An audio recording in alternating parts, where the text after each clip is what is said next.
Hello, TCR writers. My name's Alex from Writer GPS. Thanks for joining tonight.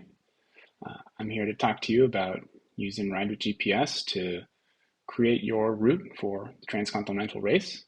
I'm looking forward to helping you learn some new things if you're an existing user, or to learn a lot of things if you're a new user. We're a proud supporter of TCR and all of Lost Dots events in our second year supporting them. As a participant with Transcontinental Race, you get a premium trial that will allow you to use everything that I'm going to show you tonight. So all of our advanced route planning tools and mobile app features, so that you can do everything you need in preparation and execution of your race.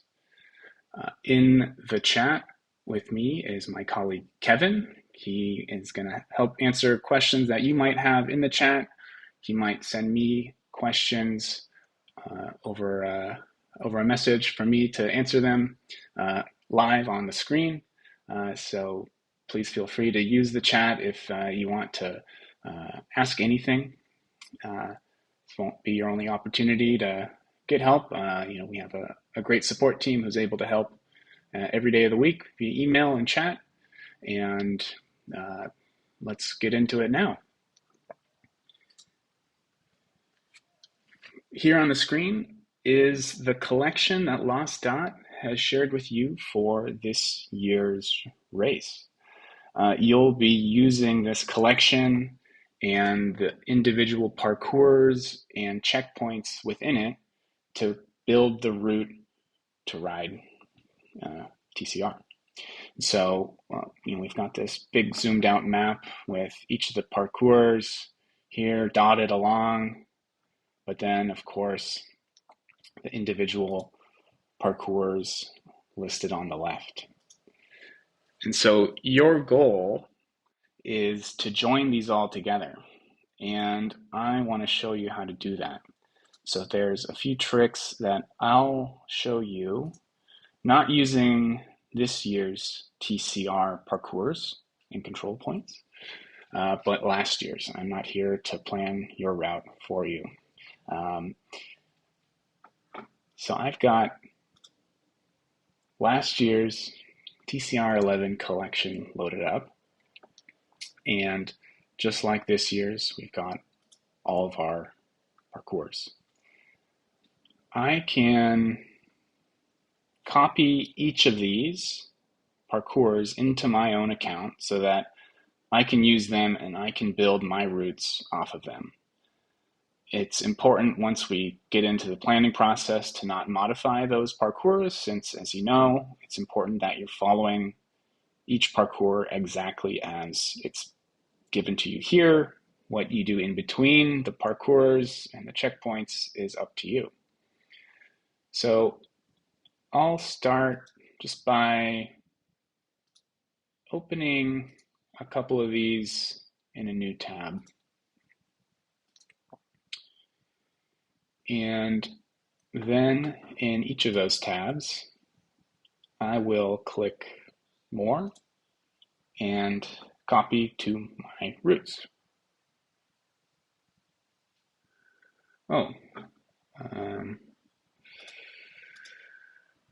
Sorry, I think you can't see the updated screen. This is not good. One second. Sorry about that.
Okay.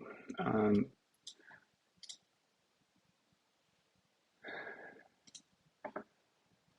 it appears my screen is frozen. I'm trying to troubleshoot this. This was working great yesterday. Um, I I am really sorry about this. Um,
okay.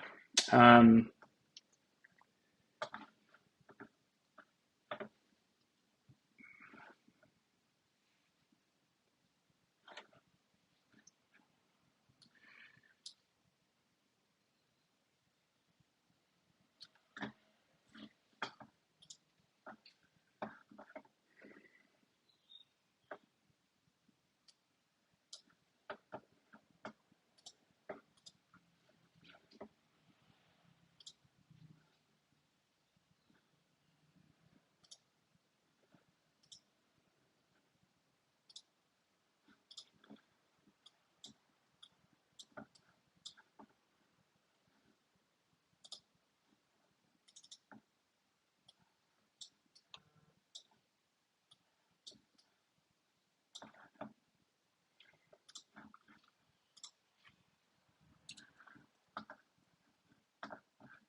all right. I think this is working again. I really apologize for that. Yeah, this hasn't happened before. Okay. Um, Let me just confirm that it's working.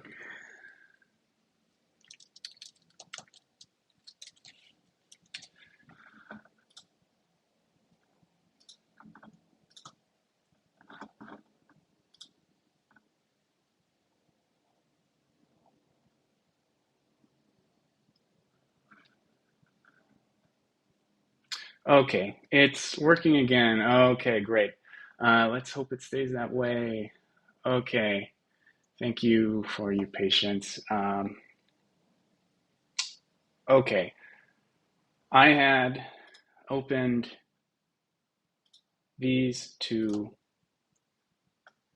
um, parcours, and I was in the middle of copying them to my roots. So I can click copy to my roots, and it will be making a version just for me. This is the one that I'm copying is from a collection that's shared from Loston. So I'll just copy these two for now, but you could copy each of them so that you have a version copied as well. I'll show you another option in a little bit how you can bring these into the route planner as well. So here I have my copied route, and it asks me if I want to edit it, and I do. Last year's TCR, just like TCR, has a start parkour. So you have this required parkour right at the beginning. And then from there, you need to get to parkour 2. And in this instance, by way of a control point. So I can pull in any route that's in my library or any public route from this import button up here. And so here I have that route that I had copied, and I'll click Add to Planner. And so there it gets added, as well as its accompanying control point. I believe this year's TCR, you have all but one control point right next to a parkour. So most of your parkours will pretty much include a control point. But what we need to consider here is, of course, getting to the control point and then to the parkour. So we have our first part, and I need to extend this to go past the control and onto the parkour. So I'll be showing you all of our tools, but before that, I'd just like to show you like what you can do with making one big step, and to get a sense of how we offer different routing profiles and what they can do for you. And so depending on your riding style, your bike setup, or your preference, you can choose between these any surface, paved and unpaved. And so to get a very sweeping sense of what you can do, and then what kind of a statistical sense you can get of this route, is by joining these two parkours together and by clicking that green dot. And so when they become one, then they're joined together, and this route is going to prefer any surface between the end of that route and where I joined it. Of course, it doesn't reach that control point, but what I want to show you is as you choose between different surface preferences, you'll see these different stats for that current route. And an important one for a lot of TCR riders is how long it takes. So this is an estimate of my riding based on my rides that I've recorded on Ride with GPS or uploaded from my device.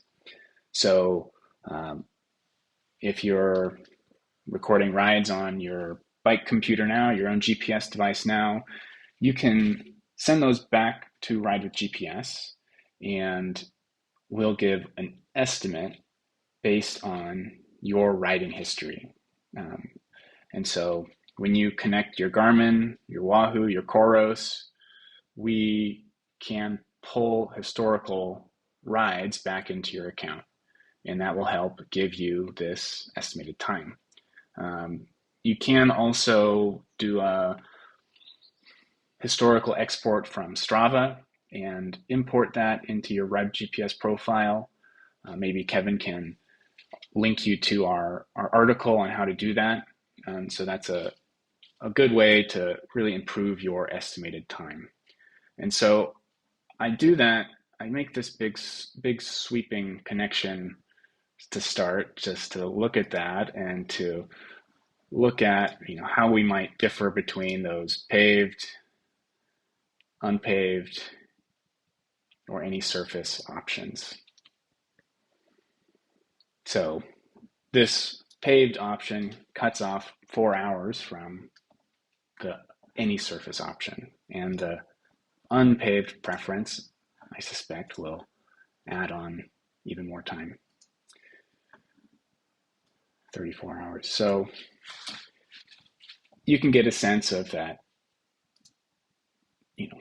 paved, we all know that it's going to be faster, but you can leverage that estimated time to get a sense of how long it might take you as you're planning this route.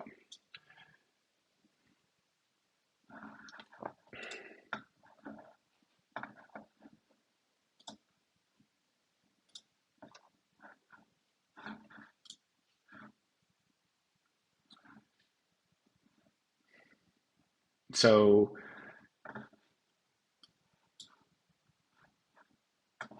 we can get into a little more granular planning of getting from the end of here to the control point and onto the parkour.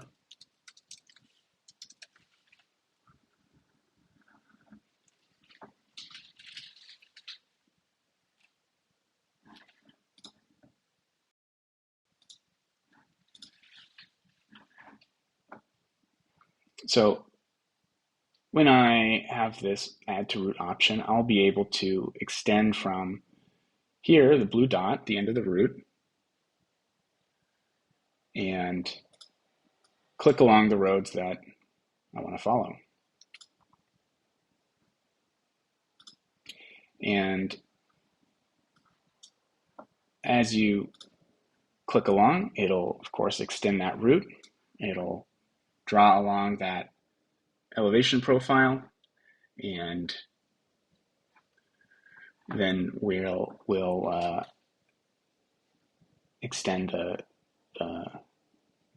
estimated time and stats. So as I'm clicking along, I can change between my preferred surface types, and that might give me a different result than if I was on the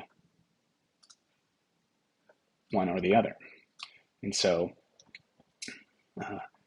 keep that in mind as you're planning your route. In the unpaved option, you'll see that as the route is extended, that the color is going to look different. It'll be red and white striped. And then also showing on the elevation profile and a breakdown on the left column.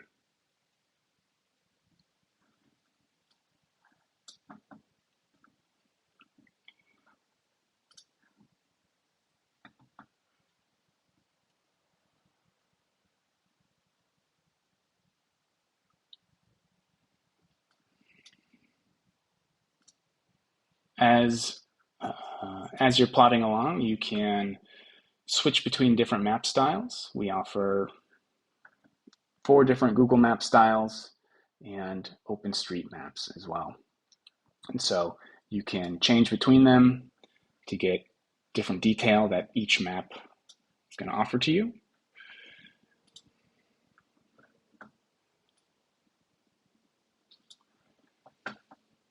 One thing to note about Google Maps and the difference between it and our OpenStreetMap styles, which are Ride with GPS Cycle, OSM, OSM Cycle, OSM Outdoor, Esri Topo, is that they will have a different routing preference than each other. So the OSM-based maps from Google Maps.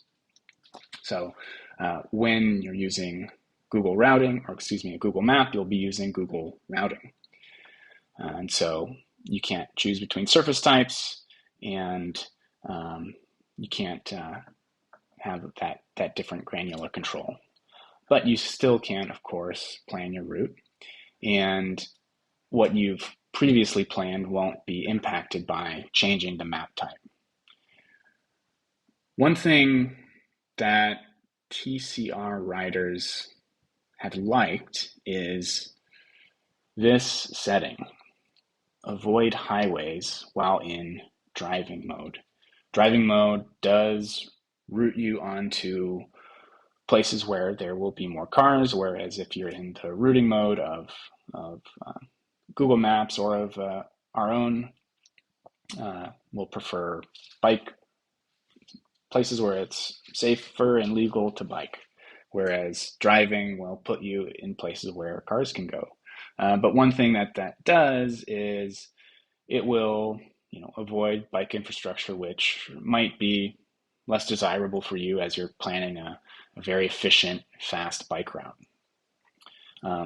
But the consequence of that is that you can be routed onto the motorway. So that would be, an unsafe thing, and a lot of those, of course, are already banned as part of the TCR or LOSTOT banned roads map, which you need to use as a big reference for when you're creating this route. So while it can be very efficient, do it with a lot of caution, since you will be put onto places where there will be heavier car traffic. So changing the map, a great way to get different detail of different areas. OSM cycle always provide a lot of great detail and services that you can leverage when you're creating your route. Up at the top, you'll find some other options besides maps. We have heat maps, which is a nice way to see where other Ride with GPS users are riding. And we display that in this red line you see on the map now. It really goes from light blue to purple to red, with dark red being the most popular. So in this case here, you can see that most people are using these couple of roads to get in and out of the city. Consider that locals may ride places that you may not want to ride, or what is technically legal for you to ride as a TCR rider. So of course, refer to that banned roads map when you're doing anything referencing what other people have done. This heat map can show all time, last 30 days, and last 7 days. So you can get a sense of what is most recent. This time of year, it can be nice if you're trying to route over mountains, where if you want to see what and a foot on foot heat map, as well as a personal heat map, which is shown in purple. So it's a nice benefit if you have your rides uploaded. You'll see all of your rides in purple, like I do have here.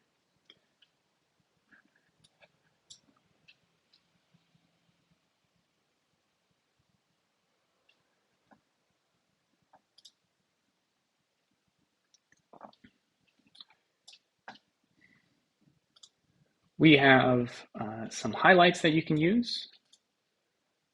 So highlights of different places that users have submitted. There's not a ton of them in Europe right now, but you can see that you can, if there are some where you're planning, you can select them. You can choose to include them in your route or route to here. In this case, it should do the same thing for me. And when I do that, you'll see that it gets added to my elevation profile, and also on the cue sheet, sticks there to the elevation profile.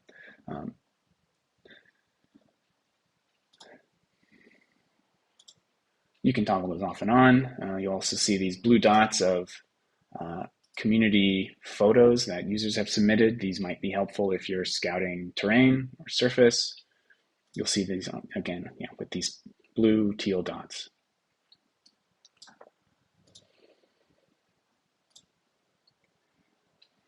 we also have this wind layer to show you how windy it is and what intensity is that you can slide out to be up to 30 hours away.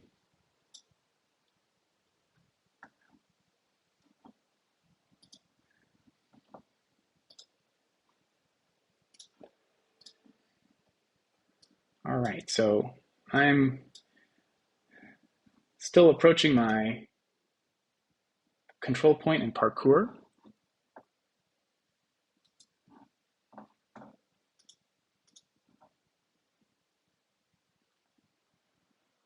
So let's get closer to it. I'll just not be so particular.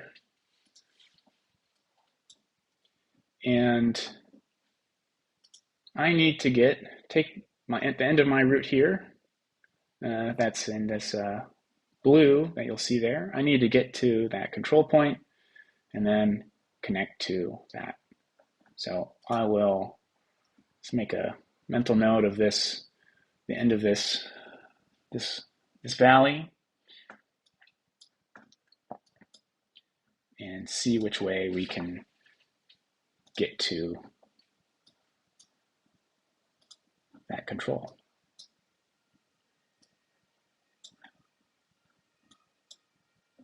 Now, this is looking like it might be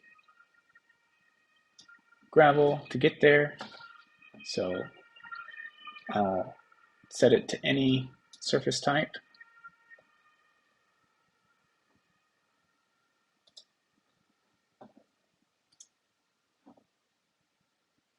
See there, I need to adjust that to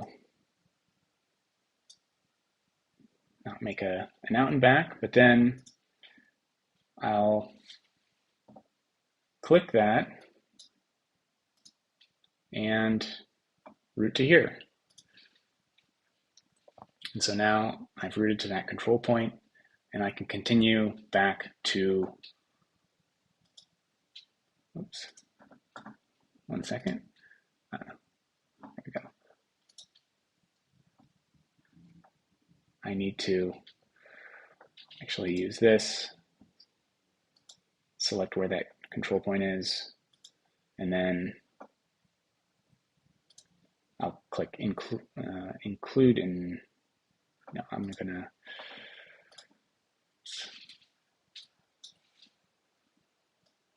fix it like that.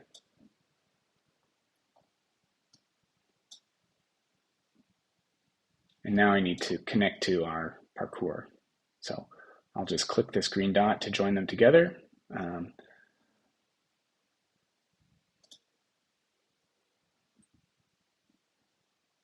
now they're joined together, and I can click that control point.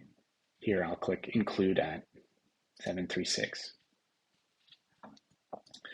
So now you can see that it's part of my elevation profile and into control point here.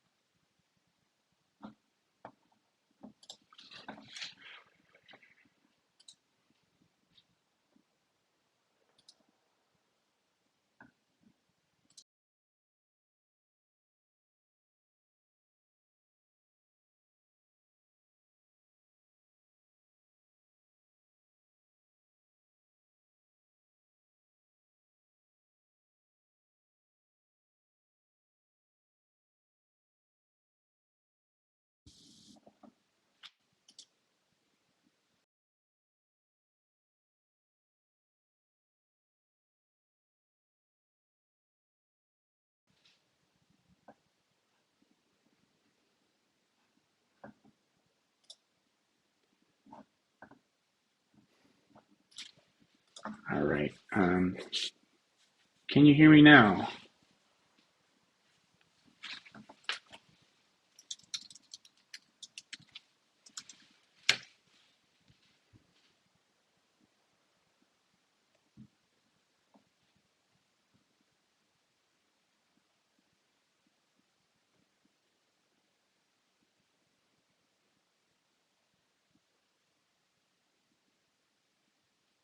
Okay.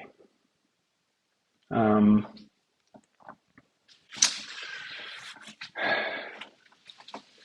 so while my voice was away, I was extending the route to meet with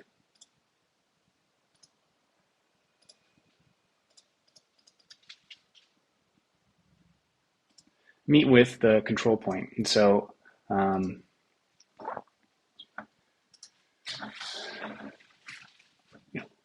we can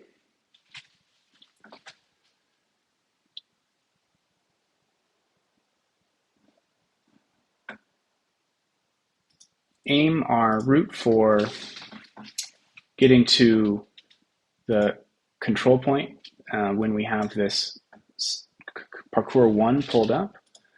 So we'd want to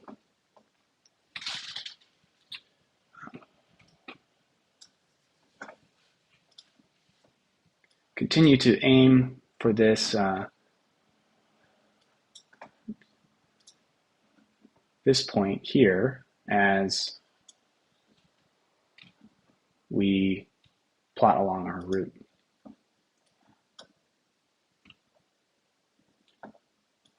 And this is where having paved or unpaved might come in handy, because it might not be the most direct way to get to where we need to go. And so we'll see that paved versus an unpaved preference, when I remark that like that, is going to give you two big different results. So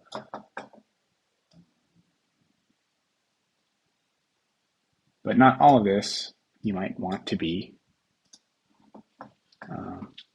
using unpaved. You can see that it looks like it wants to use this gravel road instead of this paved road. And as I approach that control point, I'll have that route selected to get me to the top here. You can see that got to go all the way.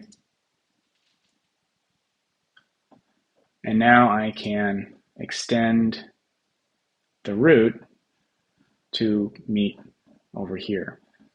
And I will click along and join them by clicking the green dot. And when I join them together, I had two routes before that I could toggle between on the left. Now it's one route, and I can then continue on to control point 3. But before I do that, or excuse me, parkour is 3. But before I do that, we want to make sure this route has all the detail that I need, since I want to know where there might be some resupply stops, maybe some potential places to sleep, some water. I can use this custom POI and then add them to the route wherever I need. And so if I'm looking for a place to sleep, perhaps I'd use Google Maps, since that's going to have a lot of hotel details, more so than our Ride with GPS cycle style.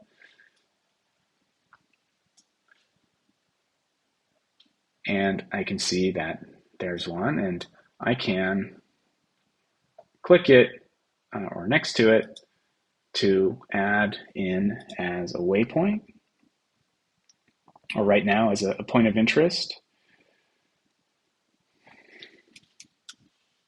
And choose this.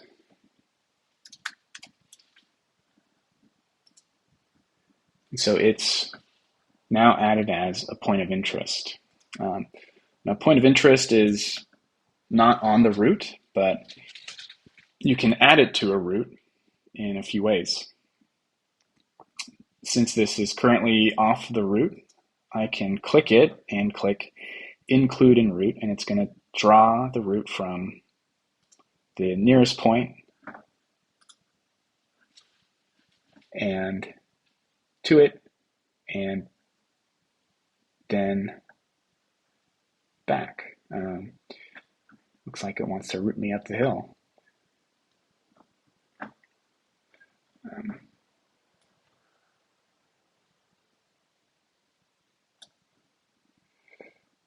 And so then after it's been included as a waypoint, you'll see it's marked there on the elevation profile, along with my hotel there on the cue sheet. When it's added here on the cue sheet, you will see it on the screen of your GPS device, as well as on on our app, if you're just referencing the route there or navigating it there.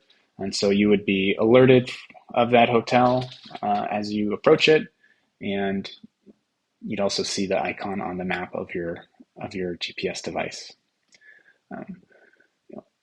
Rather than using the waypoint to reroute, you can also use it just to directly mark the waypoints on the route. So if there's a place that you want to mark, you can click right on the map, or on the route, excuse me, and add any details that you need.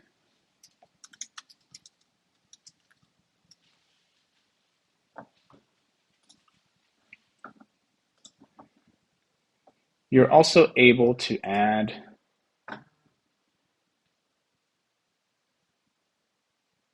the waypoints from the elevation profile. So if you've added custom queue, you can also click on the elevation profile, and then it jumps to that spot, and we can add our waypoint there.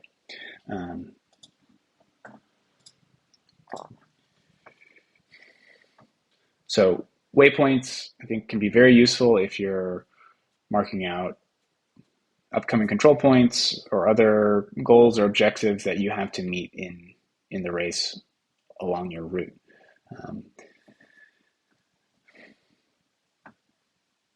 We do offer Street View, so you can use Street View to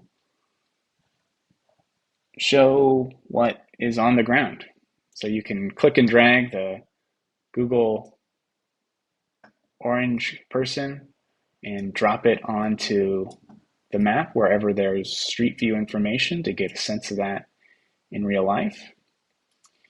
You can also right-click wherever there's Street View information and get a bunch of other tools. So show Street View. And you can also show where there's Street View available under this settings option when you have this selected. So Street View holds spacebar to toggle. So I will press down on my spacebar. It switches to Google with Street View enabled, and then I can,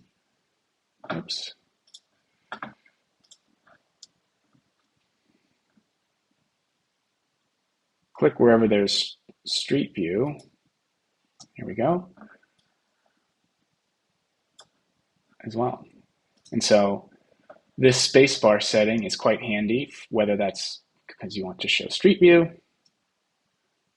or because of the other settings, like my preferred one of showing the route line or hiding the route line with your spacebar, and then turn on heat map so you can see if what you've plotted matches any sort of usable heat here. So a nice way to just quickly see what, kind of get a sanity check of if this is a good road to use or not, if someone else's heat. But again, mind what's legal in a TCR sense.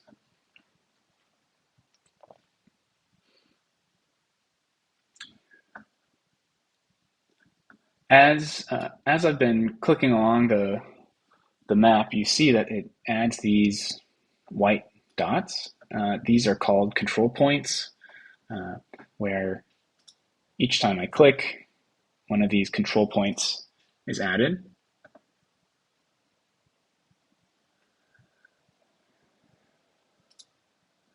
And these do a few different things. One is that they indicate where you clicked, but then they also constrain the route if you are trying to adjust between multiple points by clicking and dragging on the route line. So if I click and drag this piece of the route, it's only being impacted from the end of the route and that control point. Or if I extend the route some between these two control points here and here.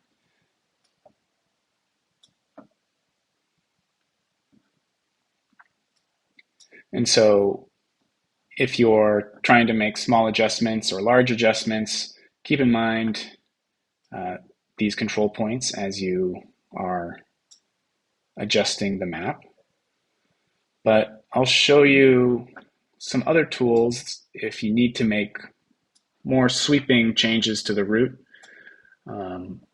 without using those control points. So you can use the elevation profile to click and drag along the route, and it will be highlighted like this. And then I can use this delete selection to cut out what I had just highlighted. And so now I need to, like I did between start parkour and parkour 1, is join them together. But I've just deleted the middle section so I can click along my preferred roads versus what I had shown before.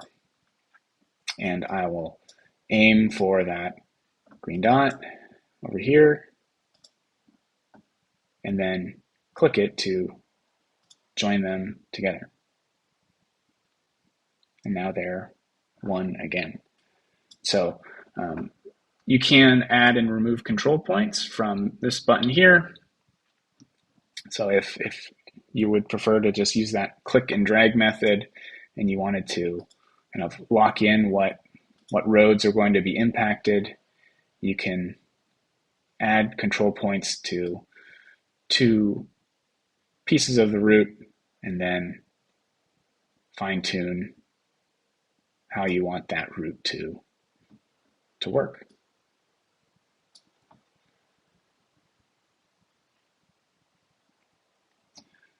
If I'm working on this route and I want to have a second version side by side with it, I can duplicate it and then kind of work between the two so that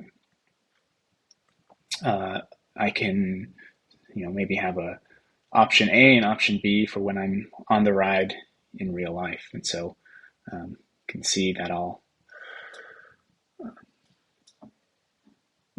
need to remove that waypoint since it acts as its own control point.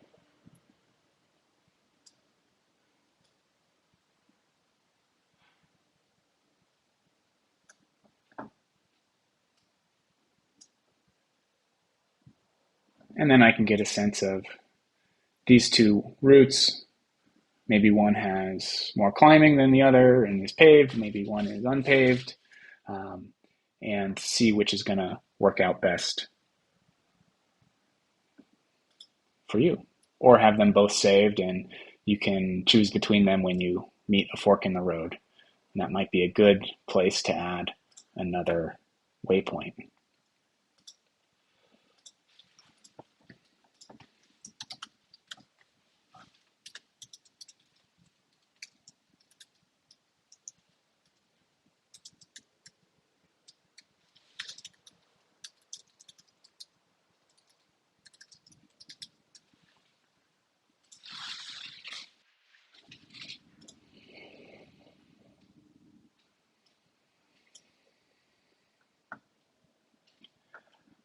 Now I've got my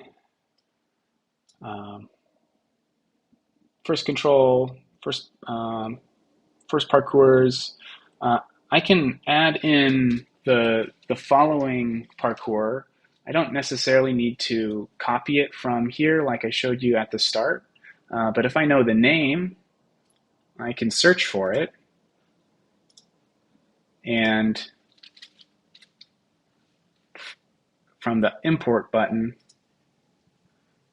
search by name. And I'll see here, this one, it's by Wasdot. That's good. Only use theirs since they are the authority. And then add to planner. And you'll see that it pops up over here now.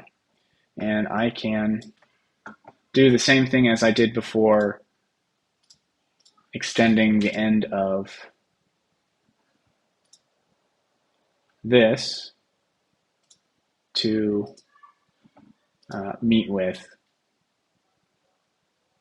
the parcours there. Now,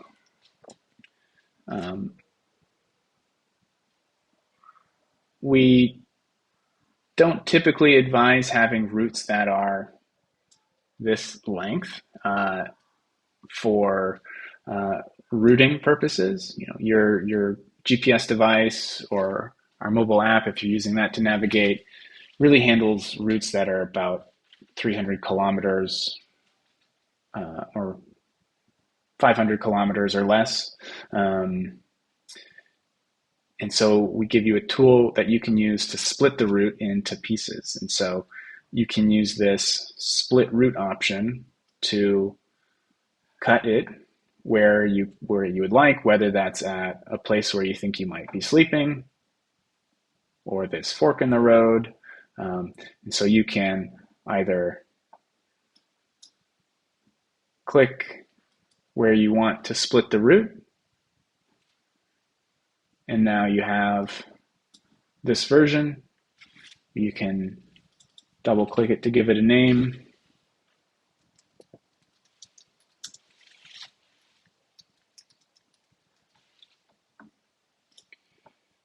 And then you have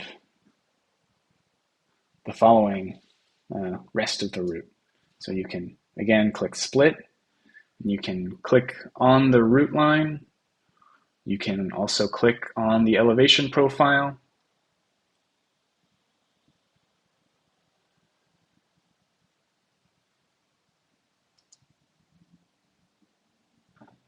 And then it's split again, and you have this next version. I can also use this right-click menu to split as well.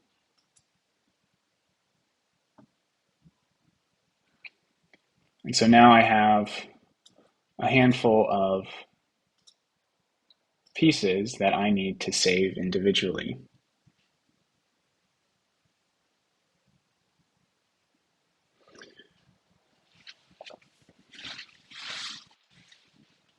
So I will click save on this one, and I've already given it a name. You can choose these types if you choose. You can add a description, set its privacy, and then save it. And then from here, I need to click this X to go back to the planner and click the next route and save it as well. I don't need to add a name to it from there. I can just click save and then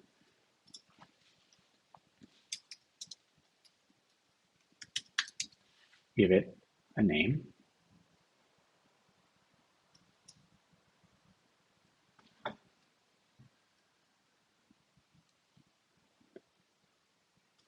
Click that X again and choose here. And make sure I'm saving it as a new route.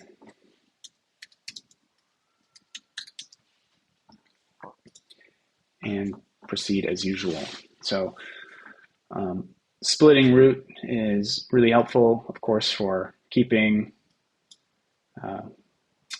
things more usable by your GPS device and making sure that you're organized for when you're writing.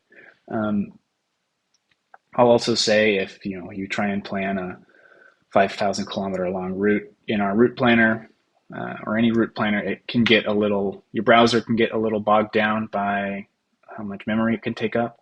So it's good to just plan the route in sections and not be planning the whole route in one go.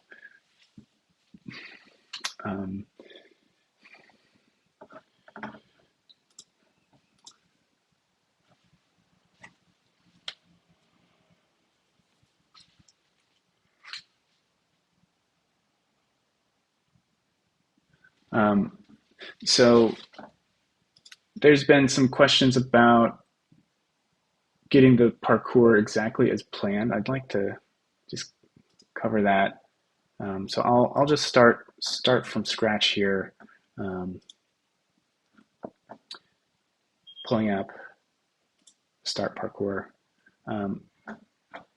here.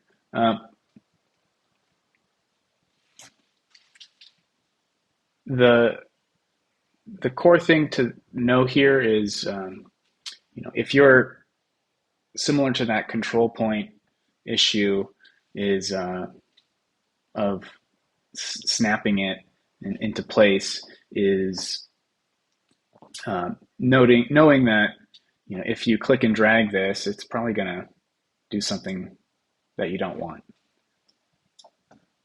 So if you're perhaps adding waypoints to a parkour, I would really recommend adding control points along it to be careful that you're not modifying it in any way. So you can,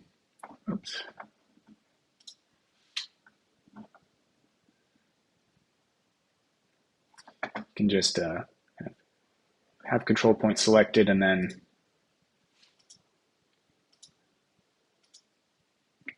really lock in this route so that it is more, I guess, rigid in a sense. If you were manipulating anything along this route, because of course you don't want to stray from any parkour when you're riding.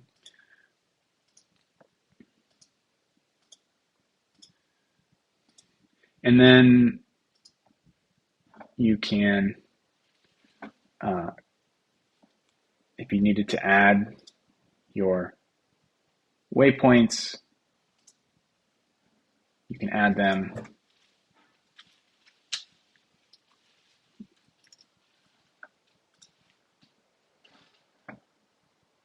And they'll get added there.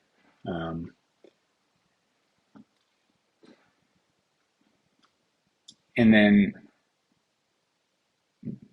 note that when you extend the route again out here, that that previous endpoint is its own control point as well. So if I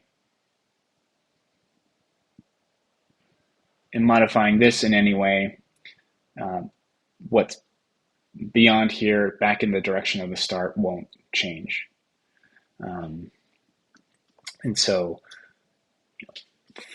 For you, it might be helpful to um, make this its own color so that it's separate from the rest of the root, so you can kind of visually know not um, to change it. So I've used the elevation profile to select it, and then here's this option to change the color. You can choose any other color you want, and then kind of as a visual reminder that this is the parkour, and that as you continue editing your route, um, leading into other parkours, other than the start one, then that you shouldn't be modifying this.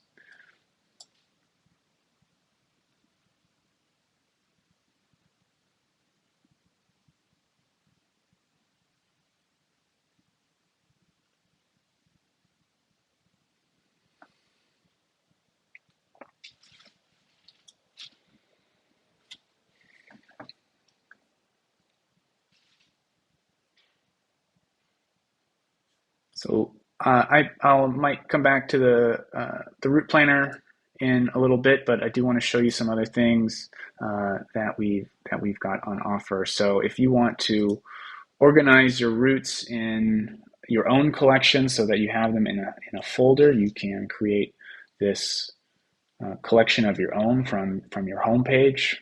The collection's on the left, and then you can create your collection. It can be private, friends only, or private, and then choose which routes you want to add. So I can add those routes that I just saved, and then it'll show there on a map, each with its own color, and this will be available in the mobile app. And this will show those waypoints and points of interest that I've added, or control point.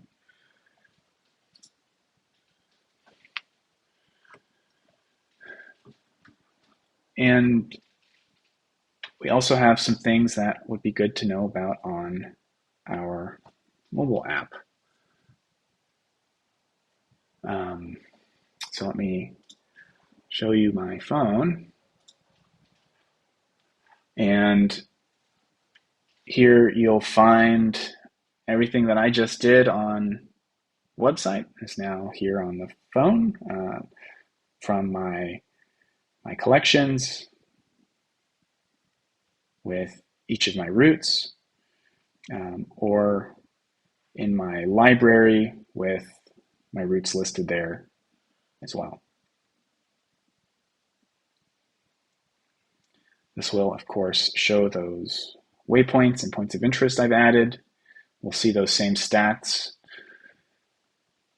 an elevation profile, and other details that are available to you. You can tap on the elevation profile to get a sense of where those waypoints might lie in relation to the elevation profile. So you can see my orange dot track along as I am pulling my thumb across the screen. I can also zoom in on this so that climb doesn't look so sharp. You'll get an idea of its grade. You'll also see at the bottom climbs, so you can see which climbs are on this route. You can tap them, or you can toggle through them with the left and right buttons. And each of them will be highlighted on the screen as you toggle along.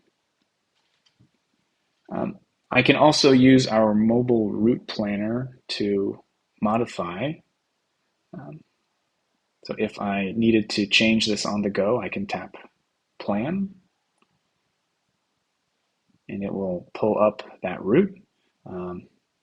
I would be able to, of course, extend the route by tapping on the screen. This won't edit the route that I had planned, the following route after this one, but it will, of course, extend there. And I can also, if I need to change the middle of the route, I can do that in by tapping on the route line and then tap move. So now I'll follow the instructions on the screen to pan the map, and you'll see a preview of the detour, and then tap confirm to save it, confirm it. I can also use this button at the top right to change the start or the end. So if I wanted to change the start, I'll tap start and then follow the instructions on the screen to tap the new start location. So perhaps I didn't make it here for my stay overnight, but I did here, so I can tap that and tap next, and then follow the next instruction to tap where I want to join the route. That can either be at the beginning, so there in the town, or I can connect over anywhere. So let's see if it'll let me join here. And it does. So I get a little, I'll route around that city instead after I tapped on the route where I wanted to join. And I'll tap done, and then this is the new version of this route. I can tap done and save, or if I need to change the end, I can follow the instructions on the screen, tap where I want my new end location to be. That can either be on the route or off the route. I can tap there. Where do I want to depart? Here. And it draws that route for me.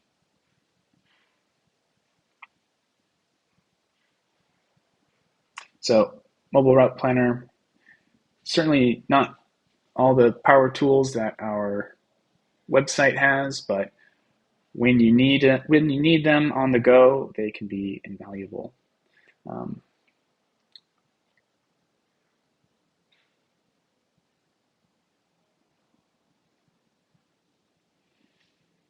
These routes can also be saved offline so that you can use them without using cell data and minimize battery use. So at the bottom, when you're viewing the route, you can tap save and download for offline. And so this will save offline. I can put my phone in airplane mode, and I'll still have visibility to the full route, the waypoints, elevation data, and nearby heat map as well. And I can also put the app in the background, and it will download offline. I don't need to keep the app in the foreground for it to save.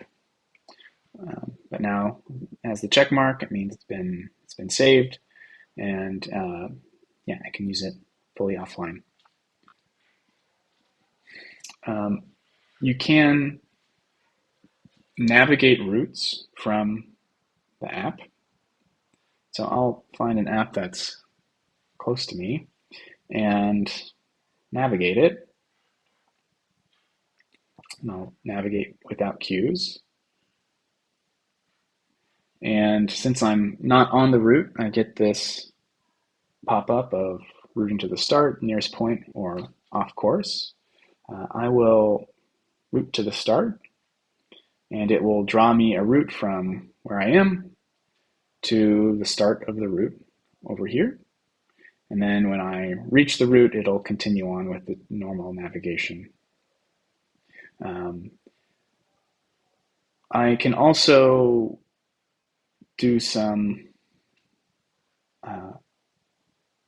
on-the-fly routing as well. So I will clear out the route and I can, if I want to use our app to create a quick route from my current location to somewhere else, I can simply just press and hold on any point, and it will draw a route from where I am to there, and I can start navigating and get navigation for it. If I in this instance, if I miss a turn, it will update navigation automatically. In the case of that full route that I had pulled up, we won't automatically reroute you. So if I navigate this, if I deviate from the route, we'll notify you that you're off course, like with this notification at the top of the screen now, and then give you the option to route back to the course, and this will route you to the nearest point of the route, and which in this case is the start. When you're saving a route, you can also send it to a device. And so from the mobile app, when you tap send to device, it will give you the options to sync. And then what it does is pin the route. So if I'm a Wahoo or Garmin user, as well as Koros, Hammerhead, we're just not showing those options. So you can see that now that it's pinned, so I have this unpinned option, or I can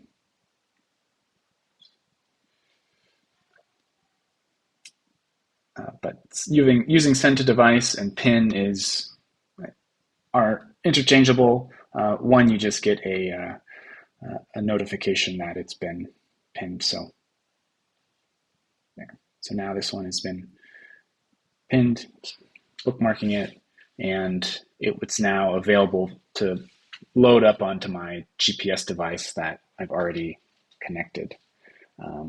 You can connect your Garmin, your Wahoo, Koros, Hammerhead, depends on your device. Garmin, you set up through a web option that can be done through our app, but also through our website. So on web, under settings and connected services, you would use this Garmin Connect option here. With Wahoo, Koros, and Hammerhead, you have these options as well. I know that Wahoo and Koros is done through their mobile apps. Hammerhead, I think you can do through the website here. And so again, that's under your settings here, and then connected services. So be sure to get that synced well ahead of starting out the ride.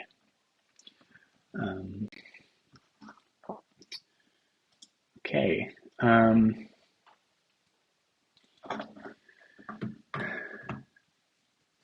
Kevin's given me some questions to reply to, so give me a second to read them.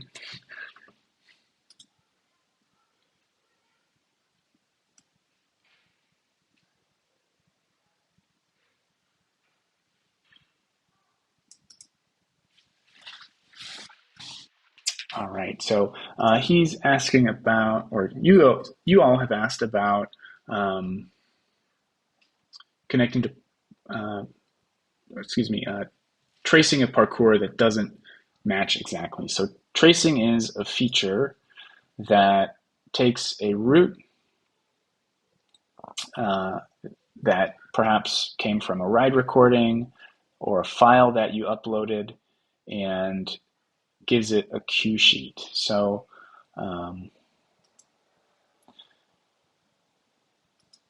let's start with this example. this is the copied route from the start parkour of TCR11, and it doesn't have a cue sheet. So a cue sheet are the turn instructions that would typically appear here on the left, and then if you're navigating with our app, give you turn instructions that would be spoken out loud. Typically on a GPS device, the cue sheet is generated by the device rather than using our cue sheet that we supply. So keep that in mind. But if you want your parkours to have a cue sheet, you can trace them, but you need to make sure that after they're traced that they are the same as the original. So I'll click trace here and auto trace.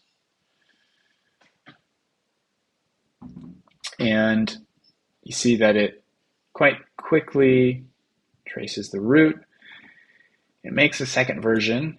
So there's the original and then the trace, and that trace version now has a cue sheet with all the turn instructions on it. What's really important now is to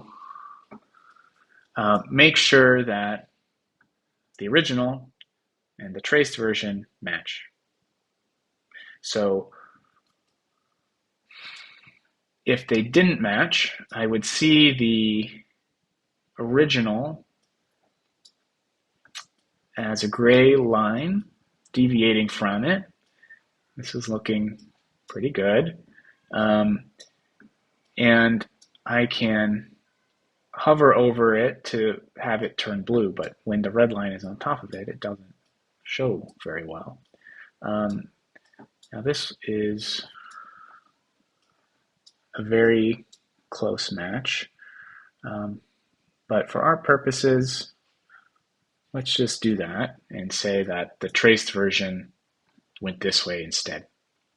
You'll see here, oh, actually up ahead, actually that's a good example. So, oh, never mind. It deviated up there as well. So this is the original version that is in blue, and so the traced version is in red. We'd want to drag it so that it snaps on top. And here it might be easier if I click paved, since it is, we know that it's all paved, and now it's back in place, and none of that blue is showing when I'm highlighting or hovering over the original there. Oops. Let's see, so this one stuck quite close. Other parkours might not stick as well, so keep that in mind. You can trace it to add the cue sheet, but make sure that they, are matching precisely, and you can do that just by, clicking and dragging to get the route to snap back in place on top of that blue line, like here.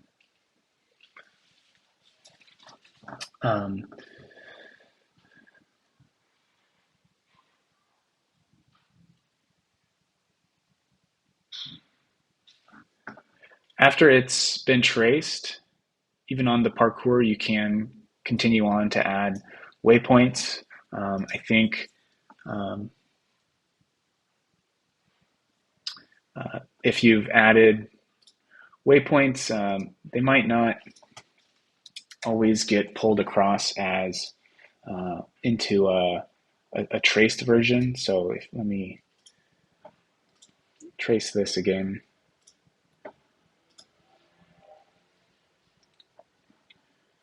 Okay, so that does come across. So that's good. So you can trace, and that waypoint should be retained if you've added waypoints first to the parkour and then trace it later.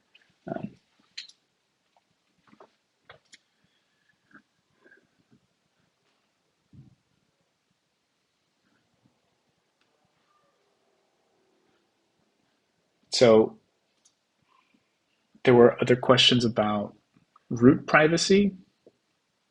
Um, so you can change between private, friends only, and public. Uh, Private roots are just visible to you. Friends only roots are just visible to you and anyone on RideGPS who you've added as a friend. And then public roots are, of course, available to anyone and everyone if they can find your profile and see your list of roots. So keep that in mind. I think most riders would keep their roots as private. Um, but even when it's private, you can still share a route with someone else. So when I'm looking at the route, I have this link up here that it has an addendum to the URL or the route ID here, privacy code. So I could still share this if I wanted to share my route with someone. I can send that to them.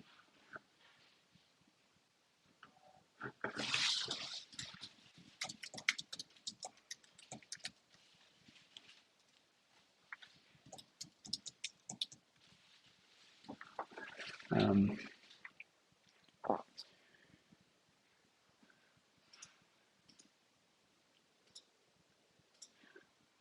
you also see again, your estimated time between your waypoints and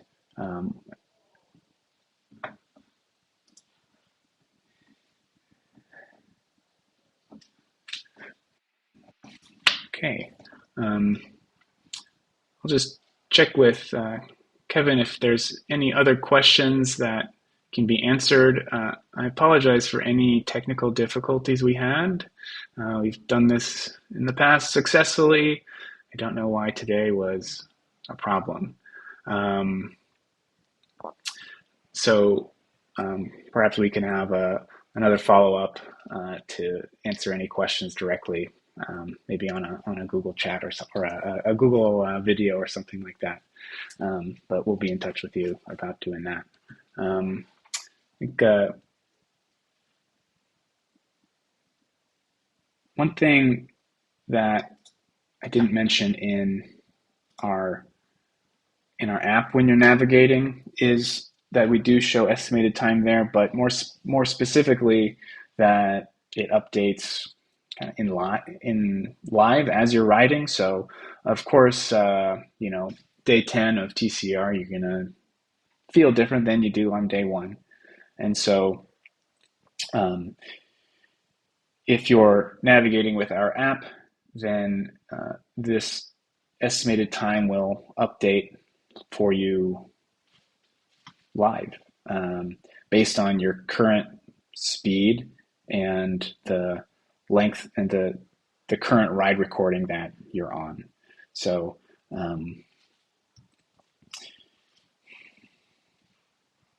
you can use these metrics down here to see those different stats. This is not a very far away start, but you'll see my estimated time is 1 minute 17. If you want to see that on a different screen, you can press and hold on the metrics at the bottom and choose. And see how much distance remaining is of a climb, average speed, all sorts of stuff that you can choose from if you're using our app to navigate.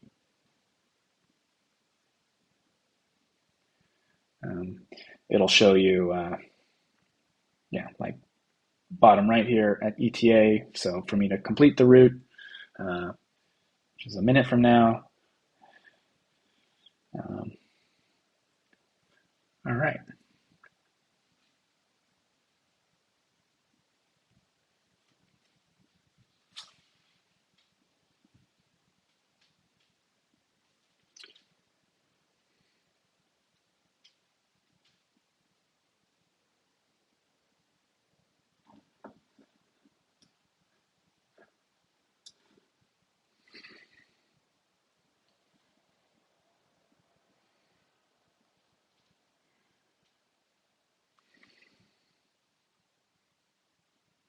There were some questions of custom POI and control points. So let me pop over to the website again.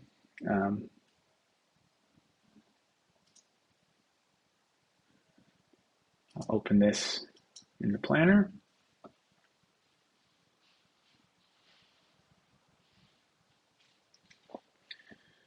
So again, control points aren't control points in a TCR sense or random neuring sense, where they're where you need to go and check in with race control. They're, again, just indicating where you've clicked on the route and what will give that route rigidity as you are clicking and dragging on the route line. So again, I'll click along the route and it will create these white dots, which are control points. If you're navigating this route, they don't control the route in any other way. When you're navigating, they don't make a difference. You won't see them on your device or on our app. They're just here in the route planner. So if you need that sort of additional information, that would be where you can add in that custom POI. And if it's on the route, we would call it a waypoint. Since it's on the route, it's on the way.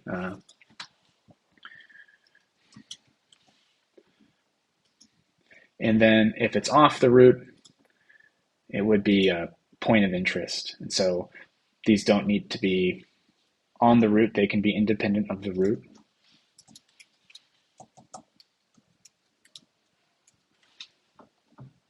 And they would, the waypoints would show on your device. If Kevin hasn't shared our nice article about waypoints, that could be a helpful thing to show those more in depth, and so you can reference that. And in that, you'll see that they do show up on your head unit. If it's a waypoint, points of interest, I don't believe will show up on the head unit of your device unless you've exported them as a file and loaded it into your device, which I believe just Garmin supports that. If you did want to do that, or of course, load the route you've built into the banned roads map, you can export files from when you're viewing a route.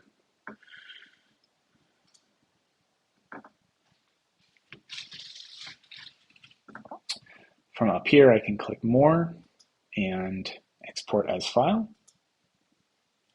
And I can choose any of these file types. GPX is probably the most reliable if you're uploading into the Google map that LostDot offers for banned roads. And then just click download and you'd be able to import that into your own version of that banned roads layer. If you want your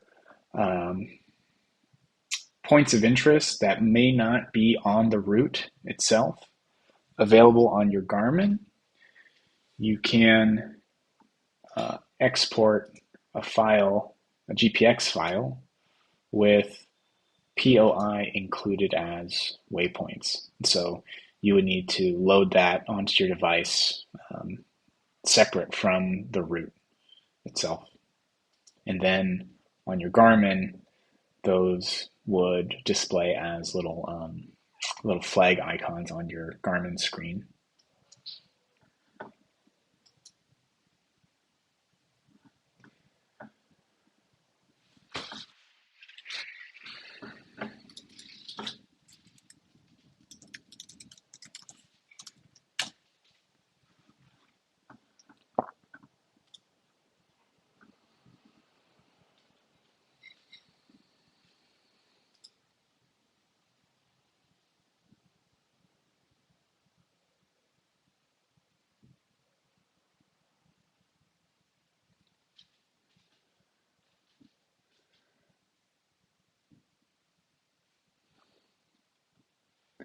All right, so I'm just waiting on a question from Kevin. If there's anything else. Um, yeah. Um, so it sounds like there's also some questions about using custom queues and whether you need to include them in the route if you're also using waypoints. So we do, of course, you can have a point of interest and a waypoint, and we've gone over that with the marker on the map. But you can also have custom queues that can be added to the queue sheet in addition to the turn instructions here. And so you can click anywhere on the map, or on the route, excuse me, and add a custom queue that would appear on your device screen or on our app, but it wouldn't be labeled with a marker. So if you knew that there was water here, you can add it as a custom queue. It does get added. It does get added to your queue sheet here, water that I just added, but it's not going to show on your GPS screen as with an icon, quite like it would if you added the waypoint in this place instead. So waypoints are, in my opinion, preferable so that you get both the icon on your screen as well as the notification that there is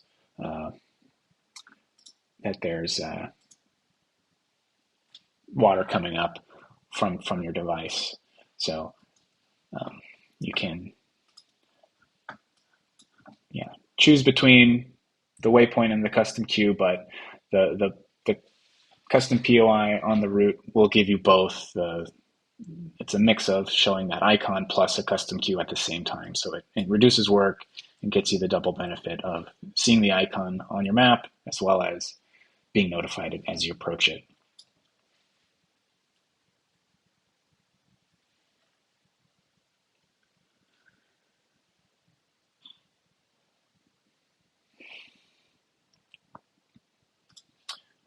I haven't shown you the right click screen, but of course there's loads of options in there that I didn't get to talk about.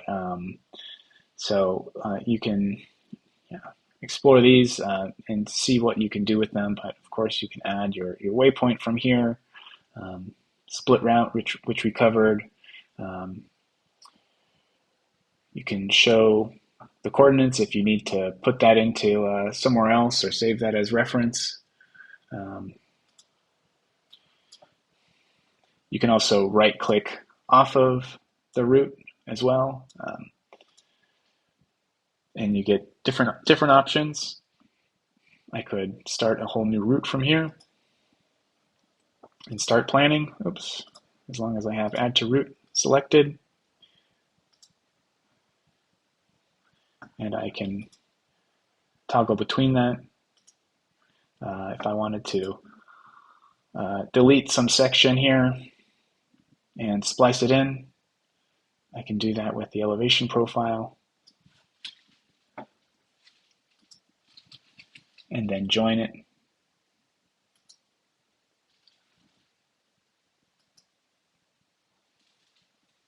Like that.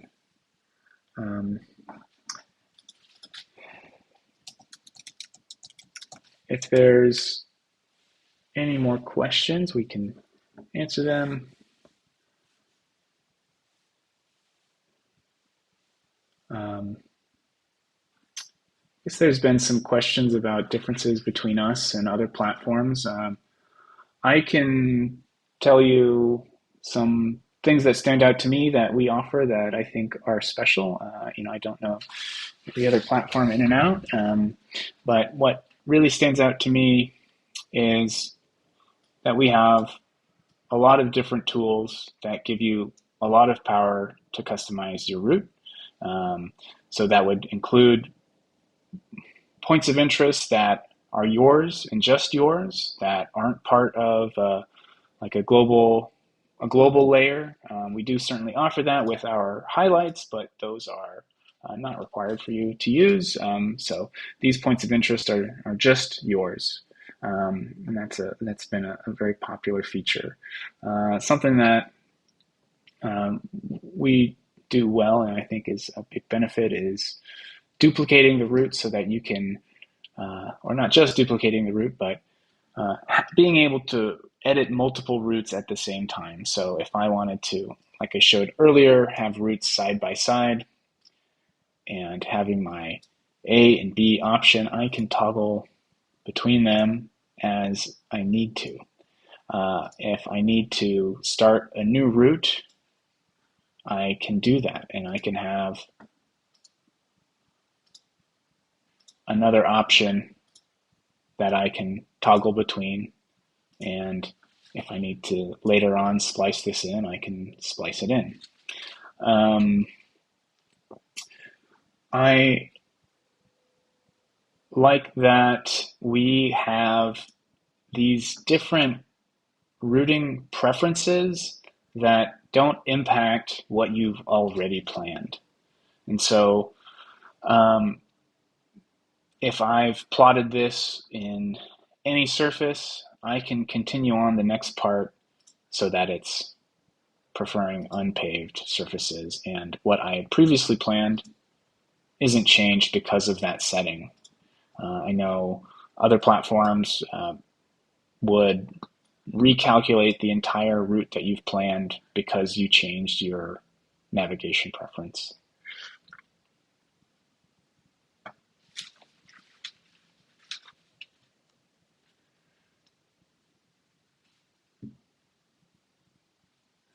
Um, so those are some things that stand out to me, but I think in general we have a lot of different tools to make the route precisely your own. And in the case of using us for Transcontinental race, that can be incredibly helpful. I think looks like there were some other questions about our layers, which I can cover again, that we do have in our community highlights, which would be these icons that you see that they're not waypoints or points of interest. They are highlights that users have submitted. And that there's details on. Other layers like our community photos, these blue dots that will show on the screen that you can hover or click on to get a sense of what something looks like on the ground.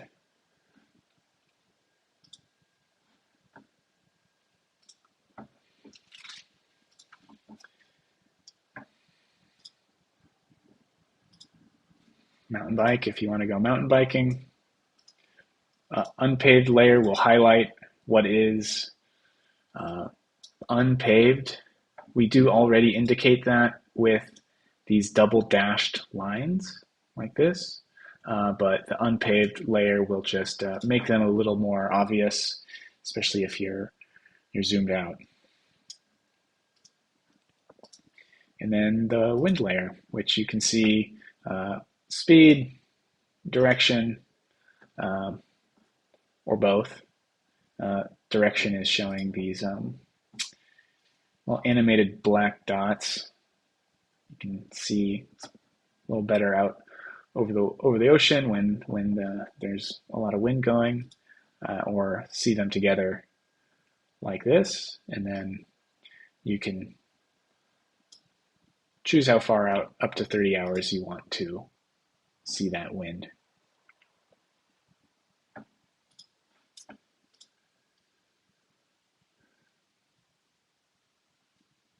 I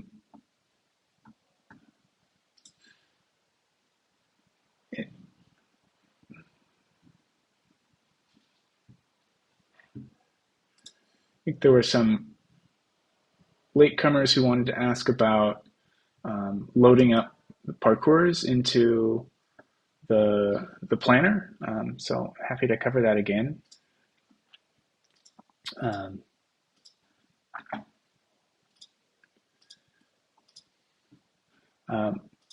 so from the collection, of course, this is last year's collection. You'll want to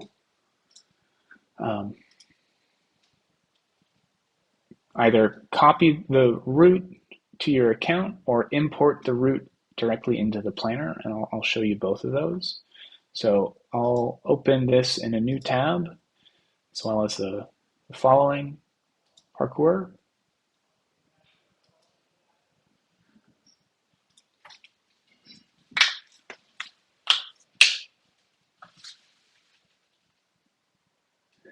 And then from here, I can click more and copy to my routes, or just straight away to open it directly into the route planner, but creating the copy will save this, that a version that I can return to and copy it or plan off of it later on.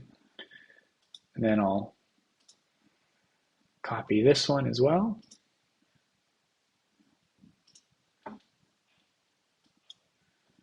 And so here's the start parkour. Gives me the option to edit in the planner, or I can view my copy. If I'm viewing my copy, I can click edit and then edit in planner. And then I can click import, and choose the other route, the other parkour 1 that I just copied. I'll click add to planner, and that gets added there. And again, the goal is to extend this route to meet there, where that green dot is. And if I'm hovering over that green dot, I get this blue route line as a preview based on this unpaved option. But if I choose paved, I'll get that preview, which is quite different. If I choose any surface, I'll get that, which looks a little bit more like the unpaved option. But in this instance, I do need to get to that control point of this other parkour first. So it might be helpful to add, when you've got this first route selected, add a custom POI so you can note where it is, since it'll only show when you have that the second route selected. So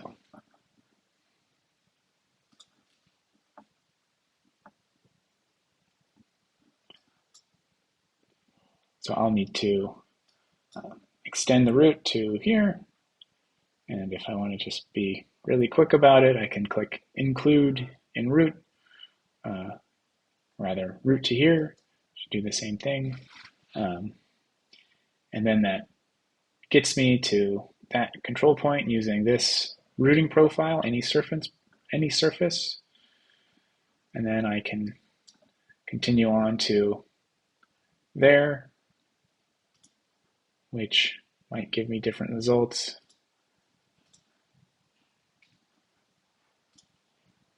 To join them all together. And then I can bring in the following control. What I had done before is, rather than needing to copy, I can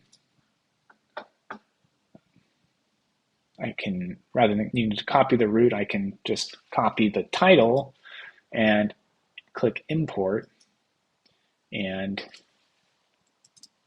search for it. So this one comes up. It's the one that's owned by Lost Dot, which is good. That's the correct one. And then I can add it to Planner. So select that root at the top and extend with the aim of meeting that green dot over here.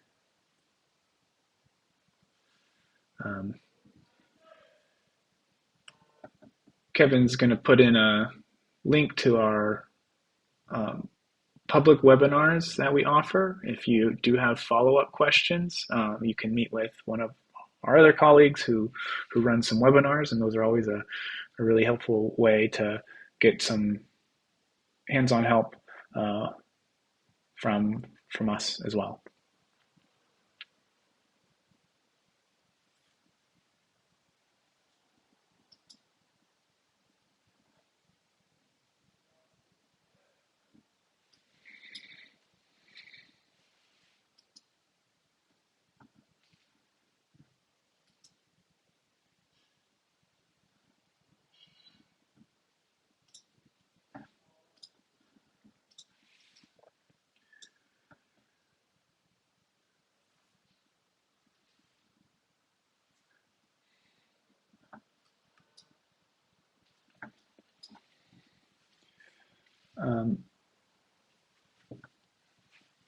So it looks like there's some questions about layering roots, with the intention to perhaps have a lot of different roots with a lot of different variations. So I will shorten this some so it's a little easier to work with.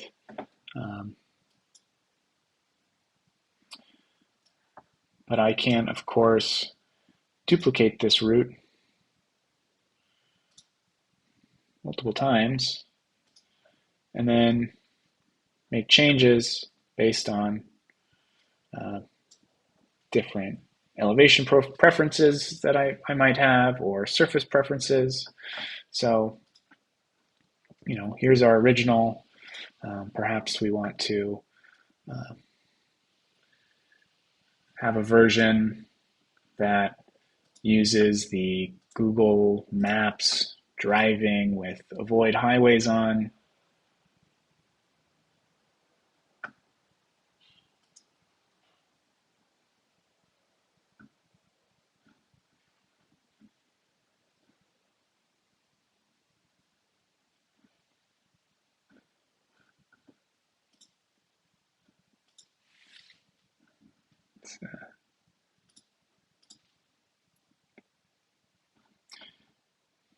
Like that. We could have a different version that has our own paved preference, or rather unpaved.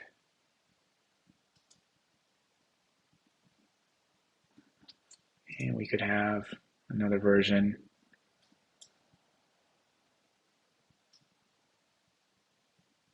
that has see any preference. And so then you can toggle between all four of these and see how they vary, see how that estimated time changes. And if I want to hide one, I can click this eye icon, and it's hidden but not removed. Just I'm not going to be able to it'll just be hidden from the map versus like this one is now, where it's just on its own. So I can kind of focus on that, or I can show them again and toggle between them all.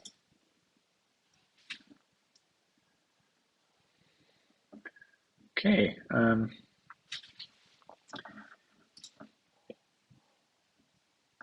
If that is everything, I'll wrap us up and again say thank you for tuning in, and my apologies for any technical problems we had.